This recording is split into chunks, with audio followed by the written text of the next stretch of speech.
2020માં જ્યારે સ્વામી શ્રી મેનપુરમાં બિરાજમાન હતા ત્યારે 18મી મેના રોજ એમની ઉપર એક પત્ર આવ્યો.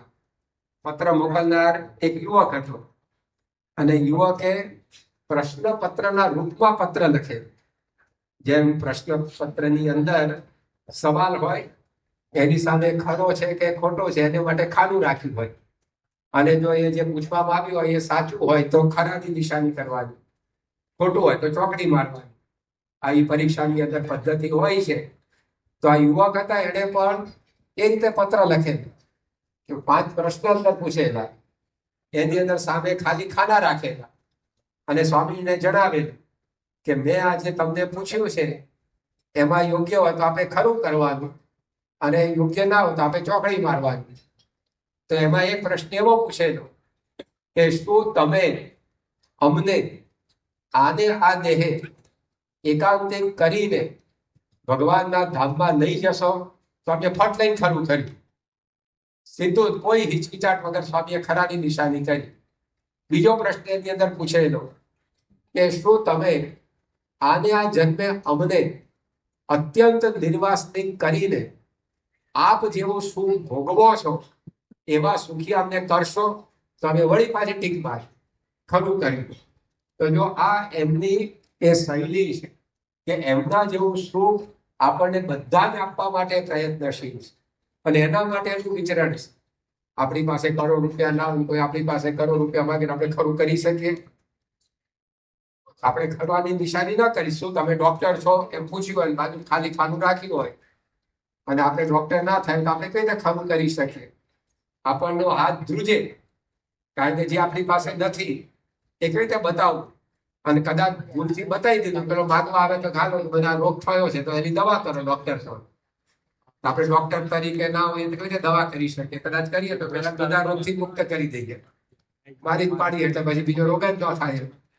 તો જો સ્વામી પોતે સુખ ભોગવે છે, એની સામર્થ્ય છે આપણને બધાને ભગવાનના ધામમાં લઈ જવા, તો સ્વામીએ નિધડકપણે એ ખરાની નિશાની કરી. તો જે સંતનું આજે આપણે સ્વાગત કરીએ છીએ એ સંતનું આ સામર્થ્ય છે કે આપણને બધાને એ જન્મ મરણના દુઃખથી ઉગાડી અને ભગવાનના ધામમાં લઈ જશે. તારીખ 4 ઓક્ટોબર 2021ના રોજ સ્વામી શ્રી સારંગપુરમાં બિરાજમાન હતા અને એમની ઉપર એક પત્ર આવ્યો, એક ફોન આવ્યો. એ ફોનની અંદર અમેરિકાના હરિભક્ત વાત કરતા હતા. એમનો જન્મદિવસ હતો. જન્મદિવસે એમને પોતાના આશીર્વાદ જે લેવાના તે માગ્યા. પછી હરિભક્તે મહલ સાંઈ મહારાજને કહ્યું, પરંતુ આપ અમારા અંતરને શુદ્ધ કરજો. મહલ સાંઈ મહારાજ તરત બોલ્યા કે એના માટે તો અહીંયા આવ્યા છે. એમના પ્રાગટ્યનું પ્રયોજન જ આ છે. તો જો શરણ આયકો લેત ઉબારી, એની એમણે પોતે અનેક વાર આપણને ખાતરી આપી કે આ જોગ તમને મળ્યો છે તો કોઈ કસર અમે રહેવા દઈશું નહીં. એટલા માટે એનું સ્વાગત આપણે કરવાનું. આગળ પછી કબીરદાસે વાત કરી કે સાહિબ કા ઘર સંતન માહી, સંત સાહિબ કછો અંતર નાહી. કબીર પોતે ભગવાનને સાહિબ કહીને પોકારતા. એટલે એમણે પોતે આ કીર્તનમાં લખ્યું કે સાહિબ કા ઘર સંતન માહી. ભગવાનનું ઘર ક્યાં છે? સંત. સંત સાહિબ કછો અંતર નાહી. સંત અને ભગવાન એમાં કોઈ અંતર નથી. તો એવા સંત એ આ મહંત સ્વામી મહારાજ પોતે આપણી વચ્ચે પધાર્યા છે. એટલા માટે આપણે એમનું આ સ્વાગત આજે કરી રહ્યા છે. કારણ કે એ ખરેખર એવા ભગવાનના અખંડ ધારક સંત છે.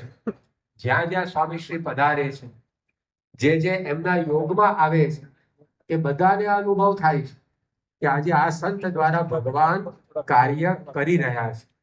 તારીખ 7 નવેમ્બર 2019ના રોજ સ્વામી શ્રી રાજકોટમાં બિરાજમાન હતા અને એ વખતે ભારતની ક્રિકેટ ટીમ રાજકોટમાં મેચ રમવા માટે આવેલી. એ ક્રિકેટ ટીમના એક સભ્ય શિખર ધવન હતા. એ પહેલા દિલ્હીના અક્ષરધામની અંદર આવી ચૂકેલા, એટલે અક્ષરધામથી સંસ્થાથી પરિચિત. તે વખતે જયારે એમણે અક્ષરધામની મુલાકાત લીધી ત્યારે જે સ્વયંસેવકો એમને બધું બતાવેલું, તો એમના મનમાં એવો વિચાર આવ્યો કે આ ક્રિકેટર એક રાજકોટમાં મેચ રમવા ગયા છે, મોહન સાંઈ મહારાજ પણ ત્યાં જ છે. તો જેમને અનુકૂળતા હોય તો આપણે સ્વામીના દર્શને પણ એમને લઈ જઈએ. અને એમને પૂછ્યું, એમણે હા પાડી, કારણ કે અક્ષરધામના દર્શનથી અભિભૂત થયા હતા. એમને થયું કે સર્જન આટલું સારું છે તો ચાલો સર્જનને પણ જોઈએ. એટલે સ્વામીના દર્શન જો આપણા મંદિરે આવ્યા. તો રાત્રે એમને મેચ હતી, સાંજે આવ્યા સમય કાઢીને 5-10 મિનિટ માટે આવ્યા હતા. પરંતુ સ્વામીશ્રી સાથેની મુલાકાત કરી અને જેવા બહાર નીકળ્યા ત્યારે સંતો સ્વયંસેવક એમની ભેગા હતા. એમને આ ક્રિકેટર શિખર ધવને વાત કરી कि महंत स्वामी महाराज को मिलकर मुझे बहुत ही पॉजिटिव एनर्जी प्राप्त हुई ऐसा लगता है. जब अपना शरीर ની અંદર આમ વિદ્યુત સંચાર થઈ જાય, આખું શરીર રણચણી ઉઠે, તો કે સ્વામીને હું મળ્યો અને એકદમ સકારાત્મક ઉર્જા એ મારા શરીરમાં પ્રવેશી ગયો મને લાગ્યું. પછી આગળ એમણે બીજી વાત કરી કે સ્વામીજી કે ચહેરે પર ખુદાઈ નૂર દિખાઈ પડતા, કે ભગવાનની આભા ત્યાં મહંત સ્વામી મહારાજના મુખારવિંદ પર મને જોવા મળી. તો આ અનુભવ કે આ સંત દ્વારા ભગવાન કાર્ય કરી રહ્યા છે એ એમને થયો. 2018ના વર્ષમાં ફેબ્રુઆરી મહિનામાં સ્વામીશ્રી સિમલા પધારે. ત્યાં આગળ મંદિરમાં મૂર્તિઓની સ્થાપના કરવાની હતી. પ્રમુખ સ્વામી મહારાજ એમના જીવનકાળ દરમિયાન 1100 થી વધારે મંદિરો તૈયાર કર્યા. એમાં જો કોઈ પણ પહેલા મંદિરની મૂર્તિઓમાં દૈવત પૂર્યું હોય તો એ આ સિમલા મંદિરની મૂર્તિઓ. 13 ઓગસ્ટ 2016ના રોજ સ્વામી બાપાએ પોતાની જીવન લીલા સંકેલી. એના 3 દિવસ પહેલા 10 ઓગસ્ટ 2016ના દિવસે પોતાના રૂમમાં સુતા સુતા પ્રમુખ સ્વામી મહારાજે મૂર્તિ પ્રતિષ્ઠા કરેલી. શાસ્ત્રીજી મહારાજને એમણે 21 મે 1950ના રોજ જયારે પ્રમુખ પદ સ્વીકાર્યું ત્યારે વચન આપેલું કે હું મારા દેહની પરવા તજી જિંદગીના છેલ્લા શ્વાસ સુધી આ અક્ષર પુરુષોત્તમ સંસ્થાની સેવા કરી શકું એવો મને આશીર્વાદ આપો. તેમણે ખરેખર કરી બતાવ્યું. ગામમાં જવાના 3 દાડા પહેલા એક મંદિરની ભેટ આપણને આપતા ગયા. તો કેવી અક્ષર પુરુષોત્તમનું જ્ઞાન પ્રચાર પ્રસાર કરવાની તમન્ના. તો જે બાપાની એ પ્રતિષ્ઠિત કરેલી મૂર્તિઓ એની હવે મંદિરમાં સ્થાપના કરવાની હતી. એના માટે મહંત સ્વામી મહારાજ ત્યાં સિમલા પધાર્યા. તે વખતે 2 દિવસનું એમનું રોકાણ હતું. એ દરમિયાન એ હિમાચલ પ્રદેશના director general of police DGP mister Sitaram Mardi એ સ્વામીના યોગમાં આવ્યા અને મહંત સ્વામી મહારાજના દર્શન કરતા એમના મુખમાંથી શબ્દો સરી પડ્યા કે મેરે લીએ महंत स्वामी जी की मुस्कुराहट ठाकुर जी की मुस्कुराहट, કે મહંત સ્વામી મહારાજ હસે એ ઠાકોરજી હસે જેવું મને લાગે છે. એ જુએ છે એ ઠાકોરજી આપણી સામે જુએ છે. એ બોલે છે તો એ ભગવાન બોલે છે. ये ऐसे महापुरुष है जिनको एक बार मिलकर हम कभी उनको भूल नहीं सकते. स्वामी એવા છે કે એમને મળ્યા પછી એમને ભૂલવું અઘરું પડી જાય.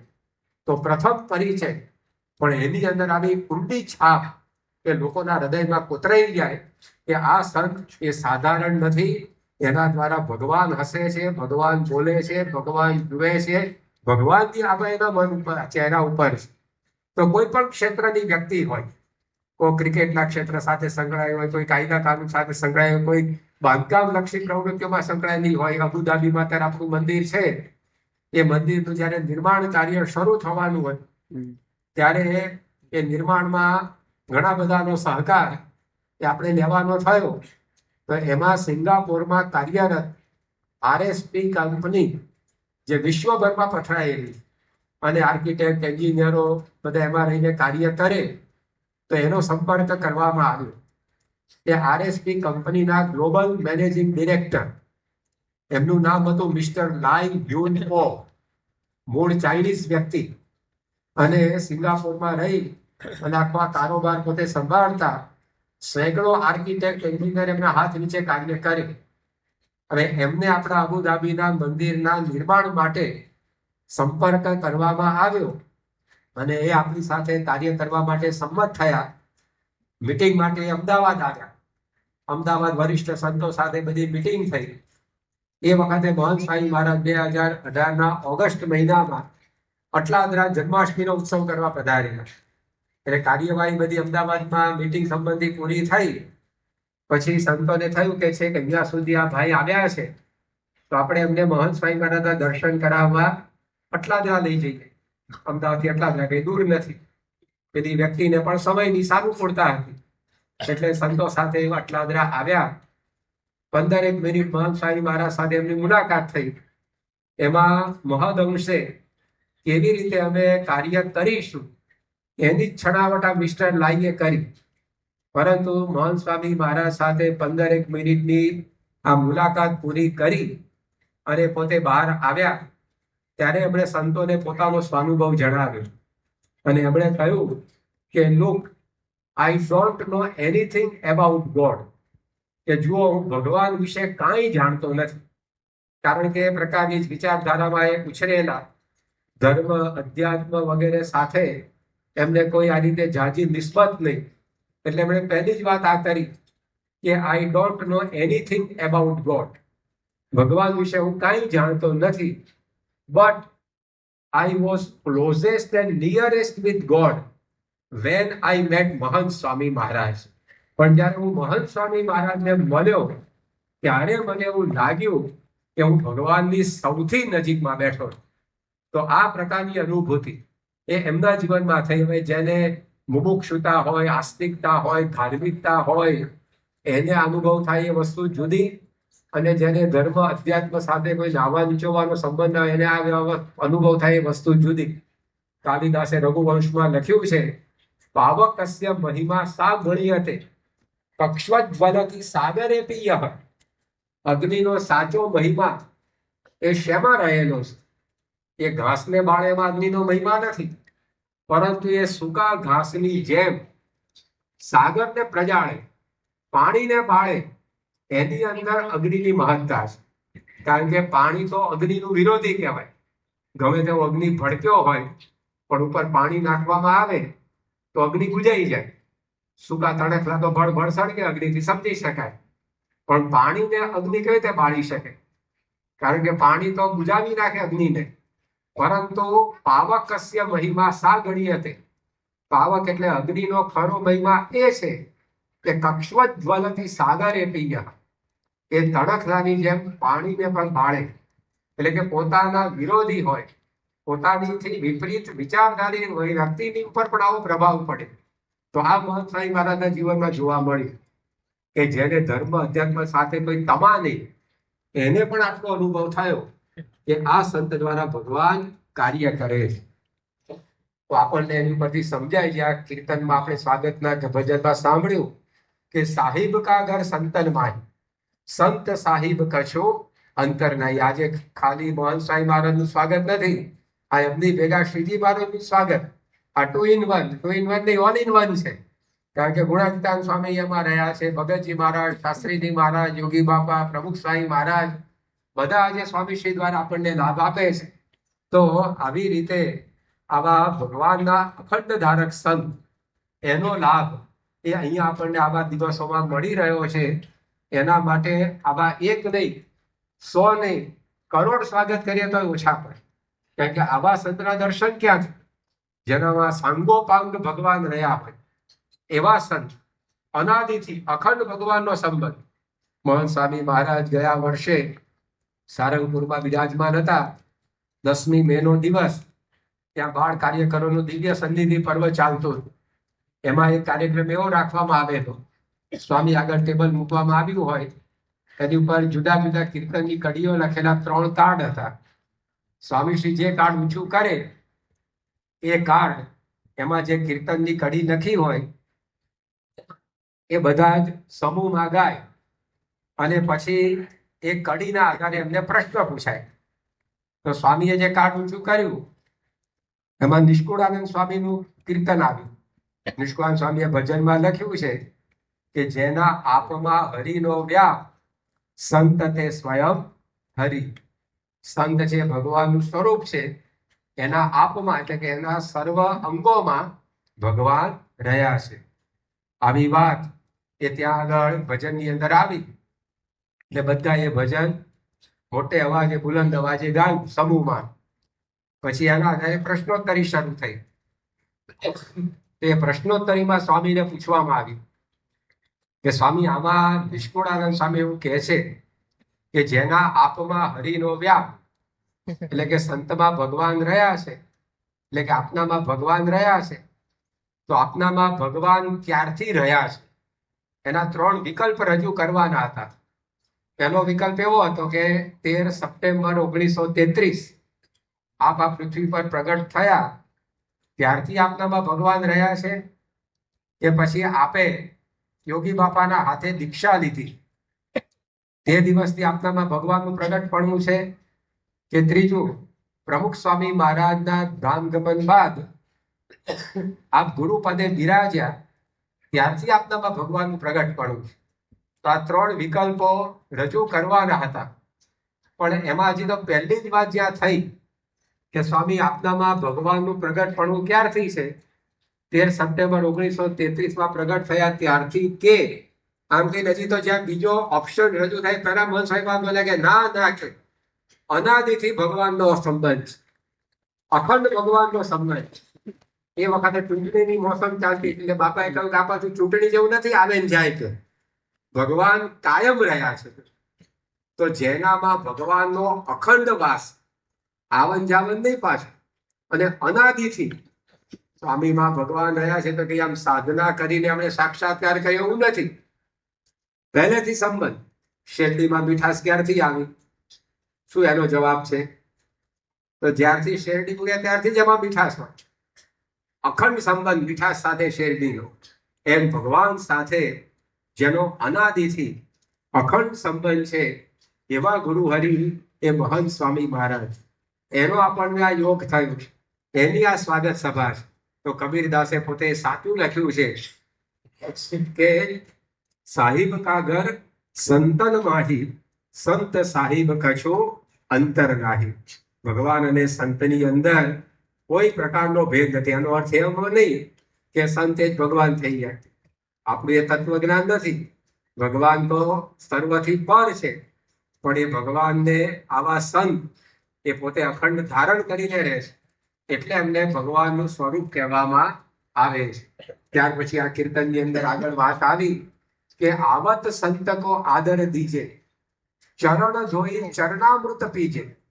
આવા સંત આવે ત્યારે એમને આદર સત્કાર કરી એમની વધામણી કરવી અને એમના ચરણ ધોઈ અને ચરણામૃત પીવું. હવે એ વાત ગુણાતી સત્પુરુષના જીવનમાં કોઈ દાડ સાકાર બનવાની નથી, કારણ કે એ તો ભગવાનના અખંડ દાસ થઈને વર્તે છે. જે પોતાના ચરણ એ પૂજવા ના દે તો પછી ચરણ ધોવાનો વારો તો આપણા ભાગમાં ક્યાંથી આવે? એકવાર શાસ્ત્રીજી મહારાજ સ્નાન કરતા હતા અને આફ્રિકાના હરિભક્ત રણછોડભાઈ પટેલ, આર્યુ પટેલ, એમણે પોતે શાસ્ત્રીજી મહારાજને વાત કરી કે સ્વામી ચરણારવિંદની છાપ જોઈએ છે. એટલે કે જેમ શ્રીજી મહારાજના ચરણારવિંદ એની છાપ આપણે બધા મંદિરોમાં દર્શન કરીએ છીએ, તો કે શાસ્ત્રીજી મહારાજના ચરણારવિંદની એવી જો છાપ મળી જાય તો આફ્રિકા આપણે લઈ જઈએ, કારણ કે ત્યાં શાસ્ત્રીજી મહારાજ આવે નહીં. તો બધાને ચરણારવિંદ જોઈ અને શાસ્ત્રીજી મહારાજની સ્મૃતિ થાય. એટલે આવા હેતુથી રણછોડભાઈએ શાસ્ત્રી મહારાજને કહ્યું કે સ્વામી આપના ચરણારવિંદની છાપ પાડી આપો. તો શાસ્ત્રી મહારાજ કે મારા ચરણારવિંદની છાપ જોઈએ છે. તો સામે પૂછે એટલે પેલા હરિભક્ત રાજી થાય કે આ બાપા પૂછે એટલે આપી જ દેશે કે. તો શાસ્ત્રીજી મહારાજને રણછોડભાઈ કહ્યું હા સ્વામી આપના ચરણારવિંદની છાપ જોઈએ છે. સ્વામી કે મારા ચરણારવિંદની છાપ જોઈતો તો મારા પગ કાપી લઈ જાતે. તો પેલા એકદમ ડગાઈ ગયા. સ્વામી કે સંપ્રદાયની અંદર ચરણારવિંદ તો એક શ્રીજી મહારાજના જ પૂજાય. આપણે તો બધા એના સેવક છીએ, દાસ છીએ. આપણા ચરણારવિંદની છાપ શેની હોય? તો ભગવાન એ પોતે સર્વોપરી છે અને ગુણાતી સંત એમના સેવક, એ ભાવ એમને અખંડ રહે છે. અને ક્યારેય પણ એમના ચરણામૃત લઈને આપણા ભાગમાં આવે કે મોકો આવવાનો નથી. પ્રમુખ સ્વામી મહારાજ 1997 મસ્કત પધારેલા, કુવૈત પધારેલા, અને ત્યાં આગળ ત્યાંના જે ભારતીય હાઈ કમિશનર, ઇન્ડિયન એમ્બેસેડર, એમના ત્યાં એમની પધરામણી હતી.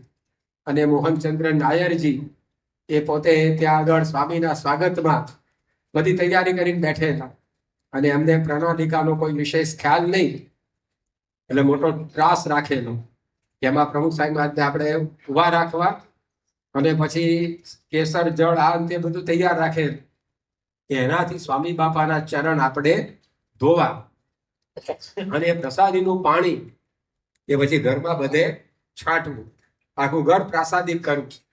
આવી એમની ભાવના. હવે સ્વામી બાપા ત્યાં પધાર્યા અને એમણે પોતે પોતાનો આ મનોરથ પ્રમુખ સ્વામી મહારાજ આગળ રજૂ કર્યું કે સ્વામીજી આપના ચરણ ધોવાની અનુમતિ આપો. તો પ્રમુખ સ્વામી મહારાજે ઠાકોરજી બાજુ વાળ્યા કે આમના ચરણની આમને આખે આખો અભિષેક કરાવો અને એમનું પ્રસાદીનું પાણી હરિકૃષ્ણ મહારાજનું એ તમારા ઘરમાં બધે પધરાવજો. અમારાથી અમારા ચરણ ધોવડાવાય નહીં, અમે તો સેવક છીએ, દાસ છીએ. તો અહીંયા જે વાત કરી કે આવત સંતકો આદર દીજે, ચરણ ધોઈ ચરણામૃત પીજે, તો હવે એ તો આપણે કઈ સ્વાગતમાં કરી શકવાના નહીં, પરંતુ આવા સંત એના મુખમાંથી અમૃત નીકળે. પેલું ચરણામૃત તો બરાબર છે, પરંતુ અધરામૃત એ જે વાણી બોલતા હોય, જે કથા વાર્તા કરતા હોય, એ પણ સાક્ષાત અમૃત તુલ્ય હોય છે. એક શબ્દ પણ આપણા જીવનને અજવાળી કાઢે. આજે કાળી ચૌદસની હમણાં વાત કરી તો મનની અંદર ઘણો બધો મેલ એ રહેલો છે, હૃદયમાં અંતરમાં પણ અંધારું છે, પરંતુ આવા સંતના શબ્દો એવા પ્રભાવશાળી હોય છે કે આપણું આખું જીવન એમાંથી પલટાઈ જાય. 2002ના વર્ષની અંદર મહંત સ્વામી મહારાજ શિકાગો પધારેલા અને ત્યાં આગળ જન્માષ્ટમીનો ઉત્સવ એ ઉજવવાના હતા. એ ઉત્સવની અંદર જન્માષ્ટમી તો સમગ્ર ભારતીય પરંપરાનો ઉત્સવ ગણાય, એટલે આપણા મંદિરમાં ઉત્સવ સભા જે થવાની હતી એમાં લાભ લેવા માટે બહારના મુમુક્ષુઓ પણ આવે, એના માટે સત્સંગીઓએ પ્રયત્ન કરેલા. એની અંદર શિકાગો શહેર એ ઇલિનોય સ્ટેટમાં આવ્યું. તો ઇલિનોય સ્ટેટના જે એટર્ની જનરલ, એમના મુખ્ય સલાહકાર મિસ્ટર સ્કાઈ સાઇપોલ્ટ, એને પણ આપણા હરિભક્તોએ આમંત્રણ આપ્યું કે આવો એક મોટો ઉત્સવ અમારા મંદિરમાં છે, અમારા સંપ્રદાયના મોટા સંત મહંત સ્વામીજી પધાર્યા છે, તમે ખાસ આ સભાની અંદર આવજો. એટલે આ હરિભક્તોનું આમંત્રણ સ્વીકારી અને આ કાયદાકીય જે સર્વોચ્ચ વ્યક્તિ રાજ્યની કહેવાય એના ચીફ એડવાઇઝર મિસ્ટર સ્કાઈ સાઇપોલ્ટ ત્યાં આવ્યા. મહંત સ્વામી મહારાજે 45 મિનિટે વખતે પ્રવચન કર્યું, પણ એ પ્રવચન સાંભળીને આ વ્યક્તિ એને પોતે સભામાં વાત કરી કે હું જુદી જુદી 5 ડિગ્રીઓ ધરાવું છું અને યુનિવર્સિટીમાં મેં 7 વર્ષ સુધી અભ્યાસ કર્યો છે, પરંતુ યુનિવર્સિટીના 7 વર્ષના અભ્યાસની અંદર હું જે નથી શીખ્યો ત્યાં સ્વામીજીના 45 મિનિટના પ્રવચનમાંથી શીખ્યો છે. એવા આ સંત આપણને મળ્યા હતા. તો સ્વામીજી ભલે અત્યારે ઓછું બોલે, અત્યારે કે 45 મિનિટ પ્રવચન નથી કરતા, પરંતુ અમૃતનું તો એક ટીપું હોય કે એક ગળો હોય, કામ તો એક જ કરે, આપણને અમર કરવા. તમે એક ટીપું પીવો કે એક પ્યાલો પીવો કે એક ગળો પીવો કે એક પીપળું પીવો, પણ કામ તો એક સરખું જ થવાનું. એ મહંત સ્વામી મહારાજના ચરણામૃત તો કઈ મળવાના નથી, પરંતુ એમના અધરામૃતનો લાભ રોજ આપણને અહીંયા પ્રાપ્ત થાય છે. સવાર સાંજ કથા વાર્તા જે સ્વામી કરે તેની અંદર એવા સુંદર મર્મ એ આપણી સમક્ષ ઉદ્ઘાટિત કરતા હોય છે. તો એ લાભ આપણે અવશ્ય લેવો. 2002ના વર્ષમાં જ સ્વામી શ્રી અમેરિકાના પ્રવાસની અંદર ક્લિયર લેક નામનું એક સિટી છે અમેરિકામાં, ત્યાં પધારેલા. ત્યાં આપણા એક ડોક્ટર સત્સંગી એમણે પોતાના ઘેર જ સભાનું આયોજન કરેલું. એમાં એમના પોતાના ડોક્ટર મિત્રો એમને ભેગા કર્યા હતા. એક દક્ષિણ ભારતીય ડોક્ટર એ પણ આ મહંત સ્વામીની સભાનો લાભ લેવા માટે એ ત્યાં ઉપસ્થિત હતા. અને મહંત સ્વામી મહારાજે જે કથા વાર્તા કરી એ સાંભળીને એ દક્ષિણ ભારતીય તબીબે વાત કરી કે 50 વર્ષથી હું કેટલીય વ્યક્તિઓને સાંભળતો આવ્યો છું, પરંતુ આજે આ સ્વામીની વાતો સાંભળી મારા બધા પ્રશ્નોનું નિરાકરણ થયું છે.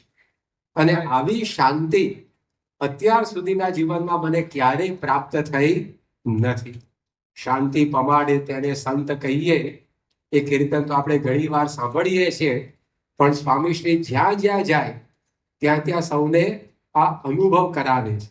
એમની વાણી દ્વારા, એમના સાનિધ્ય દ્વારા, એમના દર્શન દ્વારા અનેકને શાંતિ એ પોતે આપતા હોય છે. તો આવી પ્રકારે એ ચરણામૃતની જગ્યાએ એમના અધરામૃત એટલે કે કથા વાર્તા એનો લાભ એ પણ એટલો જ લાભદાયી છે. એ આપણને પ્રાપ્ત થઈ રહ્યો છે. એટલા માટે કબીરદાસ કહે છે કે આવત સંત કો આદર દીજે. એટલું બધું આવા સંત દ્વારા આપણા જીવનમાં પ્રાપ્ત થાય છે, એટલું બધું આપણા જીવનની અંદર પરિવર્તન આવે છે. અને એટલા માટે એનું સંત એનું સ્વાગત આપણે કરીએ છીએ.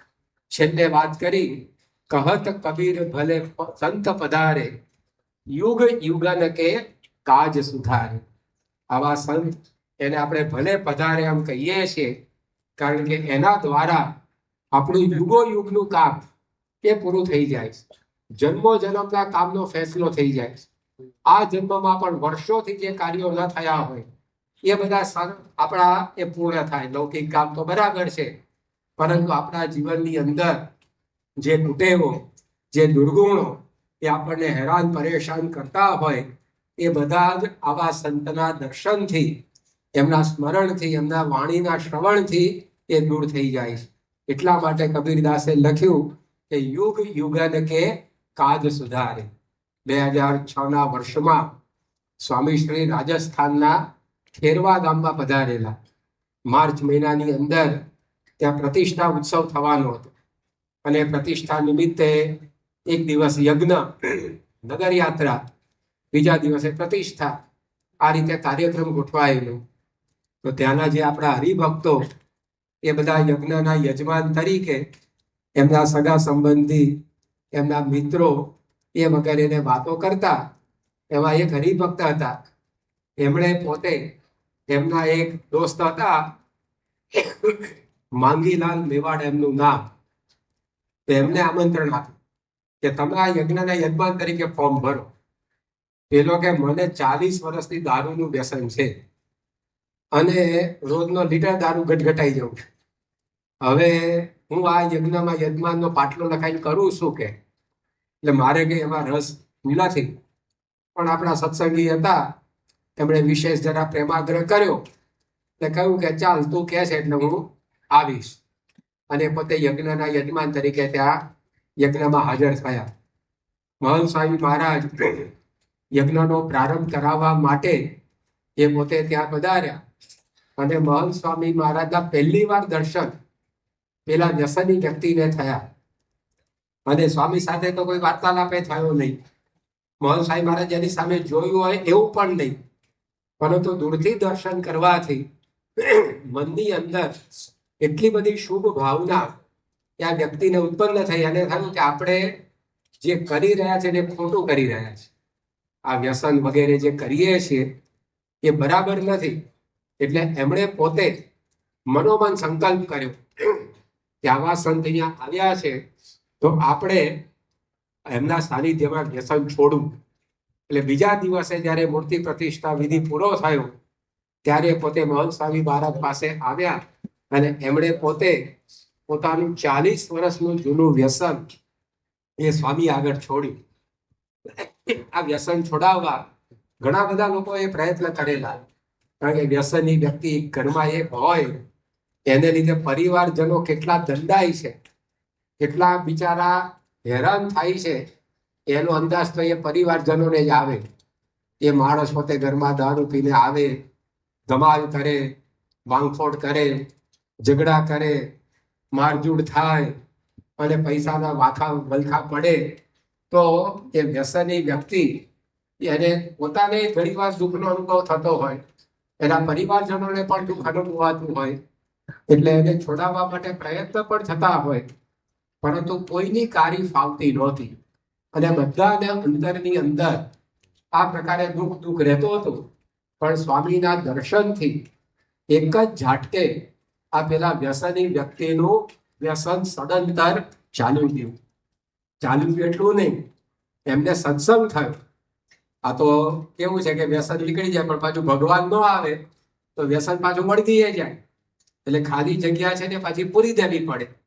તો વ્યસન તો ગયું પણ સાથે સત્સંગ થયો અને સત્સંગની અંદર એવો રંગ લાગ્યો કે દર પૂનમે પ્રમુખ સ્વામી મહારાજ જ્યાં હોય ત્યાં દર્શન કરવા જવું, એવું એમણે નિયમ ધાર્યો. અને પોતે એ જ્યારે પણ પૂનમ આવે ત્યારે ભારતમાં પ્રમુખ સ્વામી મહારાજ જ્યાં હોય ત્યાં દર્શન કરવા માટે આવે છે.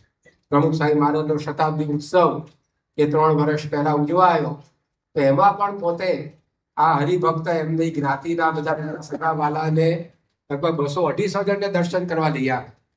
પછી બાપા ધામમાં ગયા બાદ મહંત સ્વામી મહારાજ જ્યાં હોય ત્યાં એ પૂનમે દર્શન કરવા માટે જાય. તો જો આ યુગ યુગન કે કાજ સુધારે, જે કામ 4 દાયકાથી થતું નહોતું એ 4 મિનિટમાં થઈ. તો કેવી આ સંતની શક્તિ, શાંત શક્તિ, જે અંદરથી આપણને બદલી નાખે.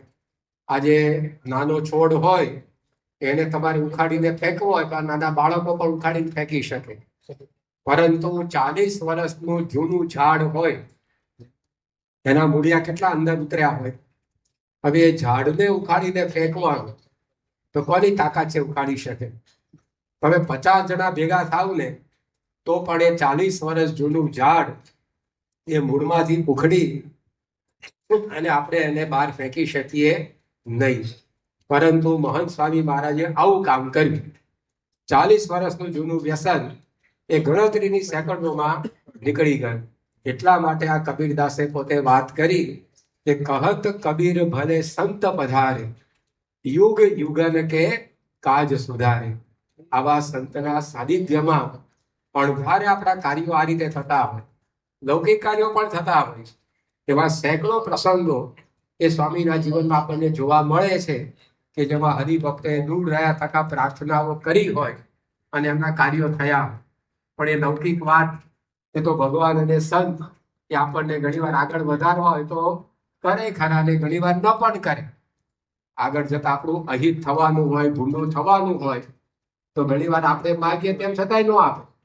જે સુખે દુઃખ ઉપજે તે સુખ કેદી ન દે હરી, જે દુઃખે સુખ ઉપજે તે દુઃખ દે છે દયા કરી.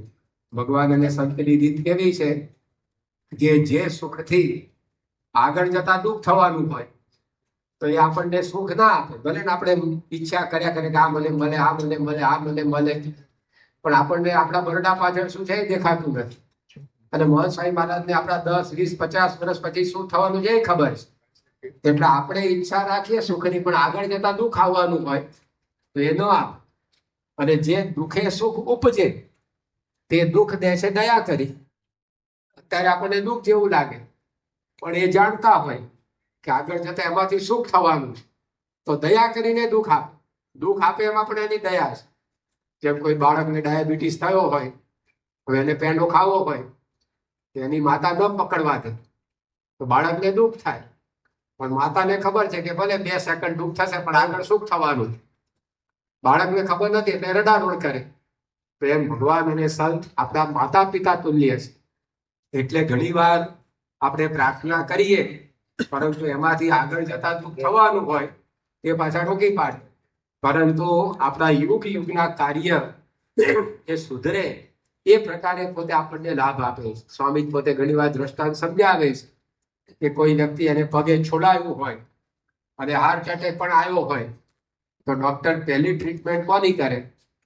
જ્યાં છોલાવે ત્યાં પાટાપિંડી કરવા બેસે કે હાર્ટ એટેકની મરામત કરવા બેસે? એ પહેલો મામલો હાર્ટ એટેકનો હાથમાં લે, કારણ કે એ જો બરાબર થઈ જશે તો પેલું જે છોલાયું છે ત્યાં તો એમને મેં જ આવી જશે 5 દાડા પછી. પણ ત્યાં પાટાપિંડી કરી પણ હૃદય જતું રહ્યું તો એટલા માટે ભગવાન અને સંત આ લોકના પણ આપણા સુખ દુઃખ એની અંદર ધ્યાન રાખે, પણ મુખ્ય એમનું લક્ષ્ય પરલોક એ આપણો બગડવો ના જોઈએ. એ રીતે આપણા કામ સુધારે. દુનિયાના માણસો આપણા કામ સુધારે પણ મુખ્ય કામ મોક્ષને પાછા બગાડી આપે. પણ સ્વામી પોતે જે રીતે કામ સુધારે એમાં આ લોકનું પણ ભલું થાય અને આપણું પરલોકનું પણ ભલું થાય. એટલા માટે અહીંયા કીર્તનમાં કહેવામાં આવ્યું કે કહત કબીર ભલે સંત પધારે, યુગ યુગન કે કાજ સુધારે. તો આ પ્રકારે આવા સંત એ આપણને લાભ આપવા માટે હવે પધારી ગયા છે. એની ચિઠ્ઠી પણ આવી ગઈ છે. તો આપણે જેની આતુરતાપૂર્વક રાહ જોઈએ છીએ તેવા મહંત સ્વામી મહારાજ હવે આપણને આપણું સ્વાગત, આપણો ભક્તિભાવ સ્વીકારવા એ પધારી રહ્યા છે. તો આપણે દીપાવલીના પૂર્વ આવા જ વિશિષ્ટ પ્રસંગો સાંભળવા માટે કૃપા કરીને લાઈક કરો, તમારા વિચારો કમેન્ટમાં શેર કરો અને અમારી ચેનલને સબસ્ક્રાઇબ કરવાનું ભૂલશો નહીં.